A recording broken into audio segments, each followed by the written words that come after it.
Second State Outdoors, what's going on? Welcome back to Second State Outdoors Hunter Education video number 3. So today's video is reading deer's body language. Huge. Not a lot of people talk about this. And kind of once you understand how to read a deer's body language, it can help you gauge certain situations and help you success in the fall. So number one, I have blow. What I mean by blow is, let's say you're hunting. Wind switches, you have doe in front of you, and they start blowing at you, and they blow for 20 minutes. It's over. No, it depends on the time of the day. Obviously, if it's right before dark, then yeah, it's probably over. It kind of just all depends on the time of the day. Maybe if it's mid-morning, they blow at you. You know, give it a few hours. Some deer might start to work back in, or if you want to bounce out to a new spot, you can.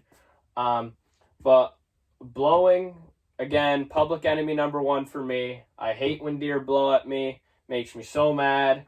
There's a lot of expressions used. Oh, you know, if she blows, she's got to go, etc., stuff like that. But before we get to the blowing part, there's a lot of other things before they get to the blowing part. So when they blow at you, when they, stuff like that, that's pretty much your final destination. But there's certain things you can do as a hunter to maybe not get to this final stage of them blowing at you.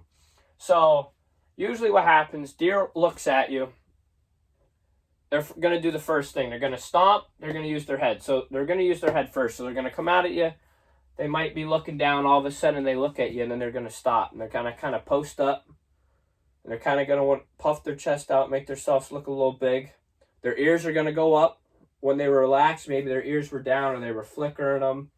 And the ears tell you a lot. Ears tell a lot of body language with deer. I don't know how many times I've observed deer walking in a line, working out a ridge, and one deer moving at a time. Where when this deer's ear flickers, she moves. She'll stop, she'll flicker here again, and the doe behind her. Her ear will flick, and she'll start walking while the other two are stopped looking around. So I've observed that many of times. And it took me years and years of just watching deer in the field to understand that the ears tell you everything. Again, relaxed, maybe they're alert, semi-alert. But when the ears are straight up and they're looking at you, that's when you should be hitting the panic button. Oh, shit. Because what you do next is going to determine if that deer just looks at you for 5 minutes and goes, you're really not supposed to be there, but you didn't do anything, so I'm just going to act like you're not there. Or they're going to make sure you move, and they're going to blow out of there, and they're going to make sure every other deer knows around you that you're not supposed to be there. So, again, with the head, they might come out at you, they might stop, and they might look at you, they'll start doing this, and then they'll start what I call pump fakes, is they'll kind of look down at the ground and then look back at you, trying to catch you to move, trying to make you to move. They'll swirl their head around a lot. And a lot of times, this is where I fail because I start laughing to myself because I think they look so funny when they do it. So a lot of times, too, I've practiced this the last 2 seasons, and I've had success when deer. So a majority of my hunting is off the ground. So a majority of my shots are usually under 10 yards with deer. I usually get within about 10 yards. Again, not every day. It depends. Maybe like twice a week or once a week I'm getting within 10 yards of a deer because it's a hard thing to do when you're off the ground bow hunting. And there's a lot of different factors that enable me to get in that close. But anyway, the point of this video, again, is reading deer's body language. So I've had so many close encounters that I kind of know how to read deer's body language now. So, for example, usually the deer will come up, like I said, they'll do all their head stuff. They'll look, and then they'll begin to stomp. They'll begin to stomp at you. What I do, too, is I always would look straight at the deer, right in the eyes. But obviously you need to blink. You're a human. You need to blink. So what I do now is I either close my eyes or I look straight down at the ground. I don't look up. I don't move my head. I relax my total body. I look straight down. Look straight down at the ground because then they can't see the whites of my eyes moving around. And a lot of times the whites of your eyes, obviously you can't paint your eyes. You may paint your other face. You're all on camera, but your eyes are going to give you away. So I've had success now for 2 years of just looking down where the deer kind of worked their way off. Because before, when I was younger, I would look right at, excuse me, guys, I'm struggling here. I would look right at the deer, and obviously they would pick out that white, and they'd go, okay, you're not supposed to be there, and then all shit hits the fan. But anyway, back to the stomping. They're going to begin to stomp. They're going to stomp. They might look around, might pump fake, but they're trying to get you to move. And once they start stomping, guess what? The other 3 that were with her are keen on you now. So besides having, I don't know, 2 sets of eyes, now you have 8 because there are 4 deer. So now they're all looking at you. So again, it's time to start hitting the panic button, but it's not too late. There's certain things you can do so the deer doesn't work its way off, runs out, blows you out, etc. Next thing that's going to happen is the tail. So when that tail is down like this, you're fine. You're good. They might flicker it. They flicker their tail. The deer might move behind them. It's the same way with the ear, and the tail is going to tell you everything you need to know about a deer. Everything you know about a deer. For example, when you hit a deer, what happens?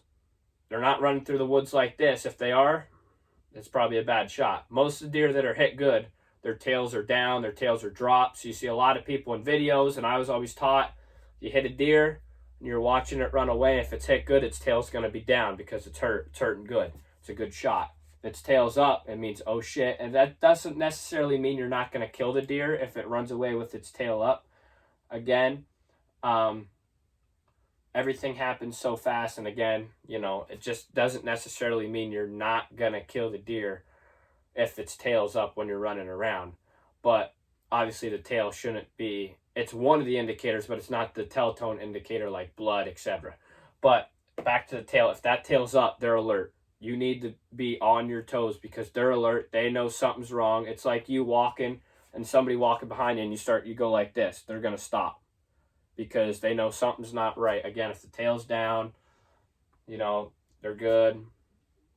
They're chilling, stuff like that. And usually what happens is a deer's tail won't go straight up. It's usually going to go, they'll be looking at you, and if they know something's not right, that tail's going to go up real slow like this. And then it's going to stay up just like this. And then if they start to feel comfortable, might do a little like this, little like this, little like this.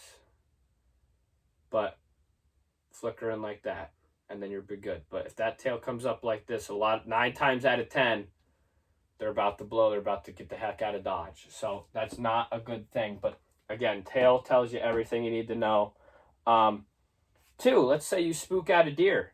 And a lot of times, and this goes with 3 and 4 kind of go together here. So let's say you're walking through the woods, and right there's your number 1 buck, and you jump him. Let's say it's early September, you jump your number 1 buck. And he runs away. Obviously, his tail's going to be up because he was alert. But maybe he doesn't know necessarily what you are. Maybe he didn't see you. If a deer doesn't see you, then I know a lot of people who have spooked out a deer, missed a deer, and 2 days later they go back and they kill that same deer. And it all depends on, again, time of the year, hunting pressure, and the tails. So, again, let's say walking through the woods, you bump your number 1 buck, it's early September, but that deer and you never made eye contact, or that deer and you, he knew something was coming up, he just didn't know what, it sounded bigger than a deer, so he got out of Dodge. He might come back 2 days later. But let's say you're consistently bumping out this deer walking in, like let's say, you keep walking and keep bumping this deer out 4 or 5 days straight, that deer's going to not stay there anymore. He's going to move off where he's not pressured. He's going to move where he doesn't feel threatened and stuff like that. So you have to be careful with that. And how they run, what I mean by how they run is, did they sprint out of there? Did they jog out of there? Did they walk out of there? Because if they walked out of there, I think you're fine. Personally, give it a couple hours, they'll move their way back in. If they jog out, a lot of times they'll jog out and they'll look back at you. Again, if you don't make eye contact with them, or if they don't really see you, they might jog, then they might jog a little bit more. I think that's a fine line. It just depends on the deer. Fortunately, there's no right or wrong answer when it comes to that. Now, if they saw you coming up the ridge the whole time and you bump over and you're like from you to me away and they bust out, then yeah, it might be over. But again, I wouldn't necessarily say it is over, because I know a lot of people who've had that happen to them, and a week or two later, that deer likes that area. Maybe it's his core area. Guess what? He's going to swing back, but he might swing back at night. You might have made him nocturnal for a little bit, or he might be swinging back super early. He might not be swinging back at 10 a.m. He might not be swinging back at 8 a.m., stuff like that. So, but this concludes our video. We probably have 2 more videos that we're going to post this year. And then in the wintertime, I'm going to have John and Jared sit down with me, have more podcasts, get their things. But the next 2 videos are going to be finding and tracking hit deer. That's this. It's going to be our 4th video. And then our 5th video and last video of the year is just going to kind of be a whole bunch of things. Access. We'll probably do access. And yeah, we're excited to see. We got 2 more videos coming up. So thanks for watching. Appreciate it. See ya.